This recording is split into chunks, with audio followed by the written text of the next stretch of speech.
Roberto Escola, cidade, Caxias do Sul, Rio Grande do Sul. Pergunta: olá, boa noite. Por favor, Benjamin, como podemos melhorar nossa intuição? O que devemos fazer e praticar para conseguirmos ler melhor os sinais que a vida nos oferece? Muito obrigado e minha admiração. Muito obrigado também, Roberto. A questão da intuição, vamos entender, há diversas formas de interpretação sobre o que seja intuição. Há muitos estudos acadêmicos sérios, há pesquisa na área, há grandes centros universitários preocupados com o assunto, mesmo porque a gente percebe a intuição se manifestando em todos os campos de atuação humana. Então nós percebemos, por exemplo, as intuições específicas para profissões. Quando uma pessoa, ao ser muito experiente numa prática específica, num ofício profissional ou numa área de excelentíssimo saber da pessoa, e que ela começa a perceber que sabe de alguma coisa, desconhecendo os meios pelos quais ela ficou sabendo, ou ele ficou sabendo. Isso acontece em qualquer âmbito, como eu disse a vocês, de ação ou de conhecimento humanos, e, portanto, a intuição normalmente tem a ver, a intuição lato sensu. Depois eu vou chegar à intuição a que ele mais claramente ou especificamente aludiu, que é a intuição para nós sabermos ler os sinais da vida. Então, a intuição mais de caráter espiritual. Primeiro, intuição lato sensu. Intuição lato sensu significa isso, um sistema de percepção que é correlato, complementar, pode ser conflitivo, contraditório com o sistema da análise. Análise que é racional, análise que é lógica, que nós podemos enxergar como fatos e podemos utilizar o nosso raciocínio lógico, matemático. Como se costuma falar normalmente no campo dos estudos, do estudo da inteligência humana. A intuição, que era considerada palpite ou sensibilidade feminina no sentido pejorativo, como se alguma aptidão por ser feminina fosse inferior, como uma expressão de histeria, de emocionalismo desgovernado, de um estado emocional que eclipsaria a razão. Existem esses estados. Existe histeria, nem usa-se mais, esse termo está em desuso há muito tempo. Mesmo porque os estados de, vamos dizer, de exaltação emocional, os transtornos, que podem ter origem medicamentosa, eu estava há pouco falando com um amigo médico querido que falava sobre uma medicação que poderia gerar surtos específicos de ansiedade que se assemelham a um surto de pânico. Então existem surtos que parecem emocionais e que têm efeitos emocionais de origem bioquímica, tanto de drogas ou toxinas produzidas pelo corpo, como que sejam injetadas no corpo, por reações diversas a questões inconscientes que a pessoa esteja vivendo, a influências obsessivas ou mediúnicas perturbadoras, quer a pessoa acredite que exista isso ou não, mas afora todo o âmbito da emoção, não o sentimento, da emoção que contraria a razão. O que não é razoável não pode ser intuitivo. Comecemos com esse princípio.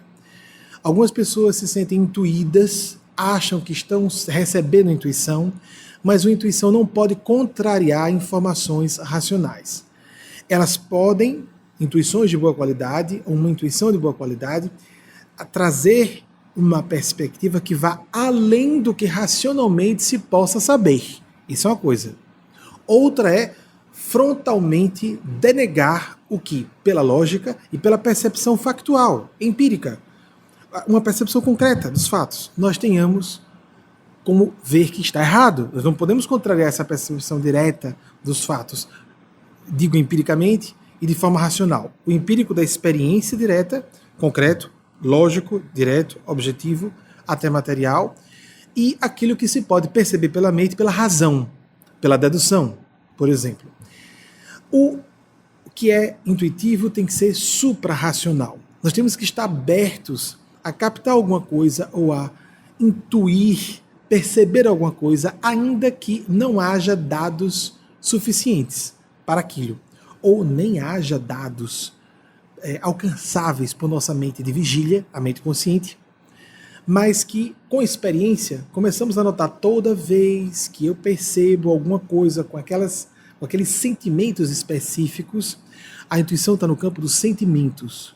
Pode ter efeitos emocionais, de uma pessoa sentir uma irritação misteriosa toda vez que se aproxima de alguém, ou uma sensação de embrulho no estômago. Então, uma percepção intuitiva pode gerar náuseas e a pessoa não sofreu nenhum problema digestivo, nem intoxicação, absolutamente.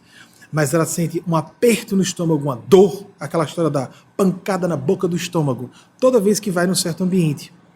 Pode ter razão emocional, porque a pessoa fica ansiosa, e aí eu estou com o médico do aparelho digestivo próximo, então não posso, vou me aventurar, mas tudo bem. A pessoa pode ter um disparo nervoso na direção, como fosse fio terra, porque é assim que funciona. O sistema nervoso, o sistema digestivo, os dois aparelhos são formados em um certo momento embriogenético, são uma coisa só e se dividem. Então acontece muito a pessoa alterar a sua estrutura fisiológica digestiva por questões que são psicológicas, emocionais. Então, como uma espécie de fio terra, vai para o estômago. Algumas pessoas tratam o seu estômago, eu digo inconscientemente, como um fio terra. E esse disparo no estômago pode ser, por exemplo, uma produção grande de ácido clorídrico que dá a sensação de dor, porque queima as paredes do estômago, a mucosa estomacal, por exemplo. Mas muitas vezes, se for examinado, não tem nada, nem fisicamente. Mas a pessoa sente uma dor na boca do estômago. Nós podemos ter uma sensação que tem origem intuitiva, podemos ter emoção que tem origem intuitiva, podemos ter pensamentos que parecem até racionais. De repente nós descobrimos certos desenvolvimentos de ideia e começamos a procurar causas. Isso é muito comum. Pessoas que têm intuições e garantem para si mesmas e para quem as está ouvindo que elas não estão tendo intuições. Elas buscam causas lógicas, físicas, objetivas, para aquelas conclusões a que elas estão chegando.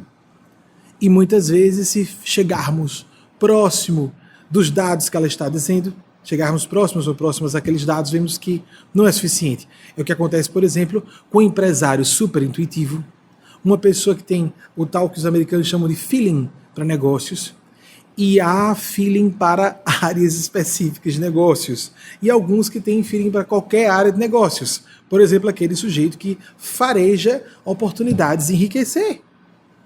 E é uma pessoa bronca na vida afetiva, estúpida na vida moral, mas é extremamente inteligente na área intuitiva financeira. Nós vemos pessoas brilhantes na área intelectual, diversas áreas intelectuais, emocionalmente maduras, moralmente avançadas, e no campo financeiro elas não têm nenhuma intuição. Como nós vemos hoje no mercado de trabalho, nós vemos no mundo dos negócios, com as mudanças muito rápidas, o mercado financeiro extremamente volátil, e o que é que nós percebemos? Algumas pessoas captam tendências muito antes que outras pessoas notem. Muito antes. O que se fala sobre intuição? Então, primeiro ponto. Intuição se desenvolve com atenção. Se eu foco minha atenção muito no assunto, lembremos o que eu falei sobre um profissional preparado, um profissional focado, responsável. Depois de 10, 15, 30 anos trabalhando numa especialidade médica, acabei de citar uma especialidade de um médico presente amigo. Então vamos imaginar aquele especialista do aparelho digestivo. Depois de algum tempo, ele bate o olho numa pessoa e já sabe do que se trata. E a sintomatologia, a leitura, fazer-se o diagnóstico de uma enfermidade não é tão simples assim. Tanto é que o bom profissional tende a pedir, e de acordo com a situação, obviamente, exames que corroborem, exames laboratoriais que corroborem o que ele está lendo, interpretando da sintomatologia, porque normalmente a sintomatologia das enfermidades, a medicina não é a ciência exata, ela pode servir para criar o quadro clínico de uma enfermidade ou de outra. Os mesmos sintomas podem pertencer a várias enfermidades diferentes. Obviamente que quando um certo conjunto de sintomas é enfechado, vai cada vez mais fechando o circuito, né, Raulzinho, será que estou certo? Do diagnóstico. Mas é subjetivo, é subjetivo. É por isso que eu estou aqui para ficar com meus senão eu começo a falar com os amigos. Tem a psicóloga junguiana o médico do aparelho digestivo e o filósofo linguista Delano Montê na sala. Então, voltando à questão da intuição. Se uma pessoa trabalha, se esforça, foca a sua atenção com seriedade, se ela realmente está comprometida, como um profissional muito comprometido com a sua área profissional, ela não só, essa pessoa vai adquirindo maior proficiência, as habilidades, o treino no correr dos anos faz com que uma pessoa se torne automática. Por exemplo, esse médico que eu fiz alusão, ele é cirurgião também. Então, muitos dos movimentos muito finos, vocês se imaginem, usar bisturi, eu fui operado por ele, quando na minha extração de vesícula, não se surpreendam os que me ouvirem falando isso, porque eu não faço sigilo de minhas questões clínicas, embora as pessoas gostem de fazer. Então, ele fez a minha cirurgia de extração de vesícula em 2015, em outubro, 12 de outubro, dia da criança, ganhei esse presente. Então, depois de algumas décadas, 20 anos de experiência, Raulzinho, 20, 15, 18 anos de experiência, então já estava fazendo aquilo. Tem muitos movimentos complexos, delicados, que ele faz parcialmente de modo automático. Não preciso perguntar isso a ele, porque é natural. Todos os profissionais, todos aqui, quase todas as pessoas que me ouvem, conduzem veículos, dirigem seu automóvel, ou uma motocicleta, ou uma bicicleta. Quando começamos a aprender, eu não vou conseguir ficar equilibrado sobre duas rodas, uma bicicleta, por exemplo. Os que nadam, boa parte das pessoas sabem nadar. Não, se eu entrar, eu sou mais pesado que a água, eu vou afundar como um pedaço de pedra, uma pedra qualquer. E esse tipo de ilusão da mente racional. A mente intuitiva também, por isso, observem o que eu estou falando, tem muito de traço de funcionamento subracional, operacional, automático. Aquilo que não exige a decisão da mente consciente, da mente racional consciente. Nós fazemos deliberações. A mente racional, é chamada egóica também, é chamada mente racional egóico-deliberativa. É uma forma de nós entendermos. Então, matar o ego completamente é um absurdo. Nós temos que eliminar os vícios relacionados ao ego. A inflação do ego. A inflação do senso de importância pessoal. Mas ter uma mente racional, consciente, que faz escolhas, isso é completamente diferente. E também, a egoicidade ou a autoestima, que é diferente de egoísmo, dar valor a si, não tem conhecer-se como se é, perceber quais são as qualidades que realmente portemos e os defeitos, qualidades positivas e negativas, e defeitos que também apresentemos. Isso constitui lucidez, isso constitui um processo de enxergar o mundo como ele é. Se nós não nos enxergamos com clareza, no sentido crítico, não somos bons autocríticos, ou críticos de nós mesmos, ou críticas de nós mesmas, nós teremos dificuldade de fazer uma avaliação de quem sejam as outras pessoas. Vamos fazer uma hipertrofia dos defeitos dos outros, é muito comum isso, e hipotrofiar, reduzir a importância dos nossos defeitos, e hipertrofiar nossas qualidades, e hipertrofiar, ver de forma ampliada os defeitos das outras pessoas. Essa distorção cruzada é um desastre, é perda de conexão com a realidade. Então, para ter uma boa intuição e criarmos bons automatismos de percepção, também temos que desenvolver uma boa maturidade psicológica. Vejam como é complexo, porque a intuição é um refinamento, tem a parte subconsciente, é esse automatismo de uma pessoa dirigir, que quem não deve se lembrar disso, né? Quase todas e todos vocês que me ouvem devem se lembrar. Entrar pela primeira vez para dirigir um veículo e não sabe como pegar no volante, ou imaginar, como eu vou prestar atenção no volante, na marcha, para aqueles que ainda usam a marcha, que não usam a automática, né, a manual, e os pedais ali embaixo, e ao mesmo tempo olhar para os retrovisores, e para frente, para trás, e pode aparecer algum ciclista, alguma criança, um animal na rua. Parece impossível, mas nós vamos criando automatismos em todas essas percepções, e a mente automática subconsciente parece com intuição e compõe lato sensu a intuição, nos chama para tomarmos decisão em momento importante. Só que existe a mente supraconsciente, também na intuição, que toma uma decisão importante que nós não teríamos condições de tomar. Fazendo ainda analogia com dirigir um veículo. Quantas e quantos de vocês passaram pela experiência ou ouviram uma narrativa de alguém que percebeu que no momento crítico de quase um acidente, ou de um acidente mesmo que aconteceu, e seria muito mais desastroso ou fatal se a pessoa de último momento não fizesse um movimento que ela fez instintivamente. Os norte-americanos chamam isso confie nos seus instintos. Isso é ruim, porque retrai a intuição, que é algo muito mais amplo, um fenômeno mental muito mais amplo, ao aspecto subconsciente da intuição. É importante, mas no campo do inconsciente, que tem a sub e a supra ou superconsciência, nós temos, portanto, o que não pode ser qualificado de instintivo, ou como os americanos gostam muito de utilizar, eles não gostam de usar o inconsciente, eles usam subconsciente. Então, mas no inconsciente existe o que é subconsciente, o que está abaixo da margem de raciocínio, de conclusão, de avaliação da mente racional consciente, essa mente vigília com que estamos interagindo aqui agora nesse momento, parcialmente. Porque todas e todos vocês que me ouvem são fluentes em português, ou não estariam ouvindo provavelmente essa palestra. E nós não estamos pensando em regras de português, estamos? Vocês estão pensando no significado de palavra a palavra do que eu digo?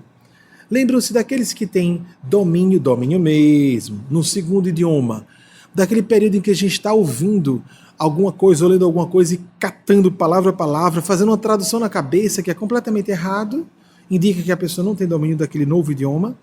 Nós não ficamos traduzindo palavras na cabeça. Nós fazemos isso automaticamente. O domínio do idioma é normalmente subconsciente. Mas nós podemos ter intuições extraordinárias na hora de falar com alguém e as palavras vêm certas, apropriadas para aquele caso específico. E a intuição, então, pode ser influência dos guias espirituais. Quando eu estou falando isso, então, estou excluindo a realidade espiritual de modo nenhum. É porque nós não podemos ser extremistas, nem unilaterais. Qualquer visão excludente é uma visão necessariamente limitada. Quando quisermos ter uma perspectiva mais completa do que seja a vida, ou qualquer evento, ou qualquer fenômeno estudado, quanto mais ângulos de observação nós tivermos, e quanto mais percebermos possíveis fatores que provocam aquele evento, nós estaremos mais próximos, nunca saberemos completamente, da realidade que estudamos. Todo evento normalmente é multifatorial. Ou seja, várias causas que provocam esse evento. Quase sempre há tantas variáveis envolvidas em todos os fenômenos humanos que nós ficamos perdidos num oceano de subjetividade. E quase todas as decisões importantes que tomamos na vida exigem intuição. Mesmo que juremos para nós mesmos que não tomamos a decisão por razões intuitivas. Nós buscamos razão, nós racionalizamos. Aí a boa racionalização, que a expressão racionalização é utilizada quando a pessoa está justificando comportamentos indevidos. Mas existe um processo automático de racionalizar, dar causas mais lógicas para a nossa mente racional do que, em verdade, não existe no plano racional. Não é possível descobrir isso em plano racional. Os grandes analistas de tendência observam, vou tirar os analistas de tendência, todas as pessoas que intuem tendências com facilidade, em sua área profissional, ou que leem situações em profundidade, são pessoas muito intuídas. Têm uma inteligência que vai além do tati-bitati, esse ramerrão do enxergar, deduzir de forma bem lógica, bem direta, bem imediata. Isso fica para uma mente primária, não para mentes desenvolvidas, não para pessoas muito cultas ou muito inteligentes ou muito espirituais. Aí começamos a adentrar o campo que Roberto Scola quis nos trazer. Quando nós trabalhamos a intuição para o âmbito da espiritualidade, que por excelência é uma área que exige percepções intuitivas, nós teremos que incluir nesse campo, primeiro, intuições que são, na verdade, decorrentes de influências de guias espirituais, ou anjos de guarda, ou da divindade, não importa como nós denominemos, a terminologia muda de acordo com a religião, de acordo com a ausência de religião, de acordo com a formação acadêmica da pessoa, ou a ausência de formação acadêmica. A nomenclatura muda, mas o fenômeno é o mesmo. Mas ainda que captemos de um ser superior uma ideia, precisa haver ressonância daquela mente em nosso psiquismo. Se não há ressonância, nós simplesmente não captamos. Voltamos ao elemento do inconsciente. Então, vejamos a situação de forma ampla. Existe a perspectiva da intuição como fenômeno automático, subconsciente, como fenômeno supraconsciente, de aptidões extraordinárias que temos que não são utilizadas, não estão atualizadas, não são ativadas. Em filosofia clássica se chama de ação e potência.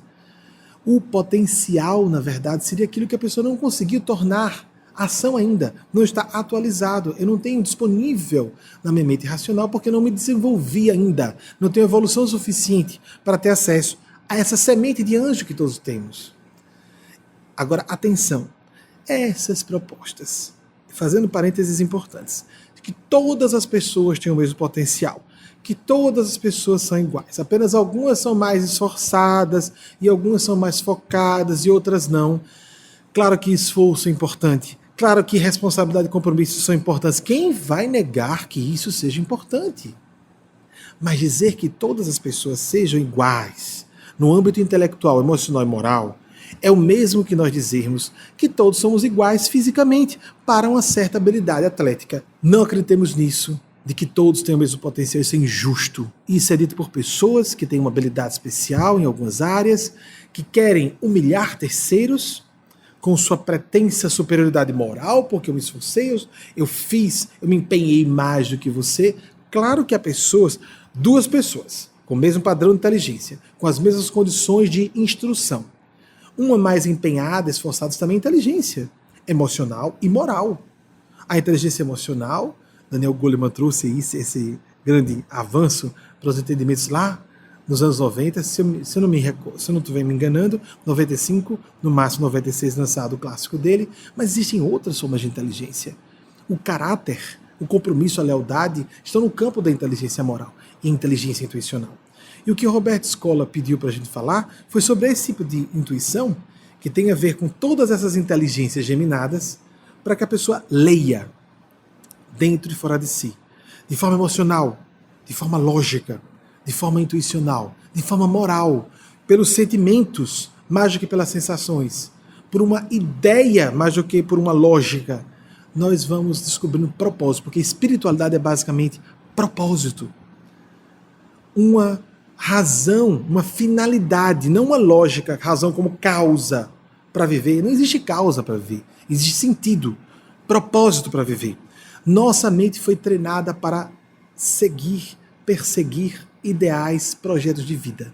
Se não temos objetivos de vida, objetivos podem ser conquistas específicas, atingir certas metas, mas mais do que só isso, temos que ter um propósito que está acima das metas específicas, um ideal.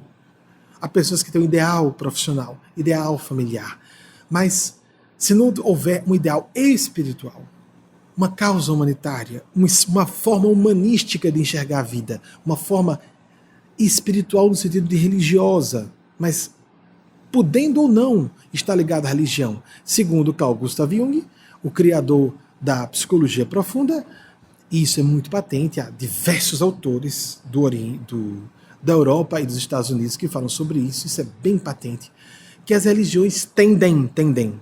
Eles afirmam categoricamente, eu estou dizendo que há uma tendência, estão amaciando o que é afirmado nos meios mais cultos do assunto, em que há mais observação do assunto. No estudo de religião comparada, por exemplo, quanto mais uma pessoa é ligada a uma religião convencional, menos espiritual ela será. Jung afirmava que a religião bloqueava o processo da espiritualidade legítima. Se a pessoa quiser ser realmente espiritual, ela não pode ser enquadrada em dogmas. Espiritualidade é espírito, é espontâneo, é livre, o que não significa dizer licencioso e responsável, sem, portanto, filtros éticos, filtros morais, empatia, sentido certo e errado, sem discernimento. Nós não somos seres humanos, somos piores do que máquinas e piores do que animais. Então, o que nos caracteriza a humanidade é essa intuição de certo e errado, moral, que podemos chamar de espiritual, e que muitas vezes é também vinculada, quase sempre é, a uma perspectiva da existência de Deus e do que Deus espera de nós, não importando o nome que demos. As pessoas chamam a vida, o universo, a natureza. Não interessa, Deus. Alguns acreditam até numa visão antropomórfica, que Jesus literalmente era Deus. Não tem importância, desde que a pessoa siga princípios universais de solidariedade, de respeito ao próximo, respeito a si, a vivência da justiça com critérios de amor, de fraternidade.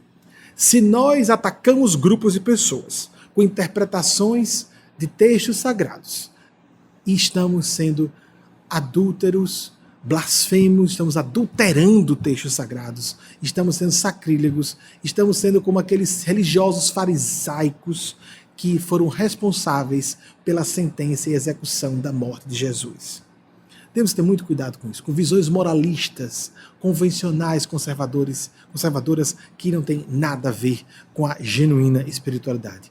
Como desenvolvemos essa intuição para lermos os sinais da vida? Não, como vocês viram, não há atalhos. Não há atalho para nada que seja importante. Ninguém diz qual é o atalho bom para passar num vestibular difícil. Atalho bom para ter sucesso na vida. New thought. Vamos pensar, se eu acreditar eu consigo. Se eu acreditar eu consigo enlouquecer, por exemplo. Se eu mentalizo que eu vou, em vez de pensar em acreditar em alguma coisa, vamos pensar em ser um ser melhor. O New Thought só tem razão no aspecto, e aqueles autores que lembram, que em vez de mentalizar, sim, nós podemos atrair alguma coisa mentalizando, e vamos esquecer toda a nossa estrutura complexa de ser, nós vamos atrair alguma coisa e olhe lá, porque alguém pode estar mentalizando e mais forte e trazer e levar para lá. Esse espírito de abundância tem a ver com espiritualidade, não com materialidade, não com os aspectos materiais, os recursos materiais são exíguos. Aí o princípio da escassez da ciência e da economia. Nós temos que buscar ser. Se nós nos melhoramos como pessoas, nós não atraímos o que acreditamos. Para acreditarmos profundamente em alguma coisa, temos que ser algo correlato àquilo que acreditamos. Por isso eu não consigo manter a crença, eu tenho que acreditar. Se você acreditar, consegue. Não compremos essa fala diabólica. Quando Jesus disse, creia que se você tiver fé, sua fé, de acordo com sua fé, será cumprido. E um dos beneficiários de Jesus disse, Senhor, eu creio, ajude-me em minha incredulidade. Não é interessante? Havia um problema de polissemia, múltiplo significado de palavras, um idioma aramaico que Jesus usava com apenas 600 vocábulos, que cada palavra tinha vários sentidos. Jesus estava falando sobre decisão, você está decidido, você quer realmente isso, seja, carregue sua cruz e me siga. O que você realmente quer? O que você está disposto a pagar por isso? Não paguemos com a nossa alma. Não paguemos com a nossa consciência. Não procuremos tanta excelência ou eficiência intelectual, profissional, ou econômica ou financeira, sem termos excelência na vida emocional, moral, que é pelo coração que somos felizes. Desenvolvamos a intuição, não para obter sucesso, ganho, superação de terceiros. É isso, esse tipo de ilusão que nos trouxe à beira da bancarrota coletiva, à beira do abismo de um apocalipse de diversas formas que ameaça a humanidade, ecológico, de enfrentamento de populações e nações, de enfrentamento de classes sociais, etc, etc, etc. Se nós não formos mais coração, mais consciência, não vamos sobreviver sequer como espécie na Terra. Que Nossa Senhora, Nosso Senhor e o Arcanjo Buda e Gabriel nos inspirem a todas e todos, e até o próximo domingo, se Nossa Senhora e Nosso Senhor permitirem. Assim seja.